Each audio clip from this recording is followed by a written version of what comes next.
In this video, we're going to discuss the player peak behavior. And in order to do so, I've actually landed myself in prison just for this demonstration. So you can see that there's guards here in the prison, but they're kind of patrolling around. And if I'm careful, I can sneak out of my cell here. I'm just going to open that up. This guy's engaged in a conversation, so he can't see me. If I press the Q button, you can see it engaged with the column in front of me. And if I press the A button, it kind of leans to the left. And then if I release that, it comes back. Right? So I can kind of watch out for that guard that's going to be patrolling back around any time now. So we'll watch out for him. Now, if I press Q again, I can move. If I'm engaged with a wall, then I can't move around other than to peek. But if I press the Q button, it kind of releases me. And so there goes the guard. There's my chance. I'm going to sneak past this guy. Now I've got to engage with this wall again and make sure that he's coming back around. Okay, Hear there's that? my opportunity. Hey, let me out of here. Sorry, pal, can't help you. All right, here's my chance. I'm going to run for the exit. Oh no, the door is locked. I can't get through. So that's it. That's the player peek behavior. It just allows you to be able to kind of peek around walls and corners and stuff. Great for stealth games like this. Let me show you how it works. I've got this set up. It's basically a global behavior. So I've got it set up on the first column here that I come to, and that column is set to always active. So that way, no matter how far away from the column I get, it'll always be active and be running that script. So definitely important to keep that always active. Behavior is called player peak. And the first thing you have is a prompt text. And I probably wouldn't change any of that because that's the commands for the control of the behavior. So if you change that, you might mess it up a little bit, but you can change maybe some of the words. I don't know. Just be careful with that.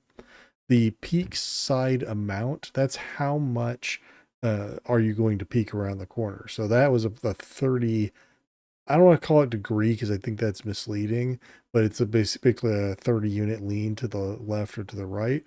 So that's the amount that you're going to lean. The peak up amount, we didn't really get a chance to look at peak up, but there was a command there you can see in the prompt text, W for peek over. These columns don't have a way for you to peek over the top of them. But let's suppose you had some crates or something. You could kind of lean, you could crouch and then peek up and then peek back down.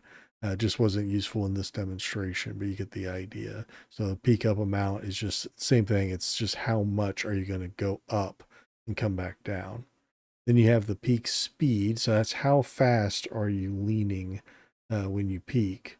So dial that in for what you need, but I thought it was actually pretty good at 10, so I just left it there.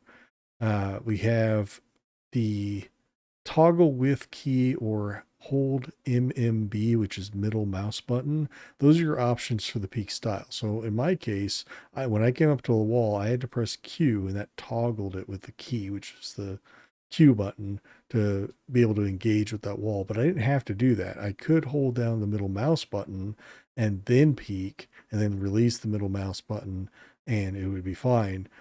I'd probably choose to do that if I were building a real game like this, but I chose to use the toggle key in this case because it'd be harder to explain in the moment that I'm pressing the middle mouse button, I guess. It was just a little more visual to be able to demonstrate it this way. And then you can set the toggle key. So if you don't like Q, you can pick a different key, and that'll be the key that you're engaging with if you're using the toggle with key option. We do have a chance to auto crouch. If you check this box, you're automatically crouching when you're peeking. Again, didn't really make sense for my scenario, but I thought I'd mention that.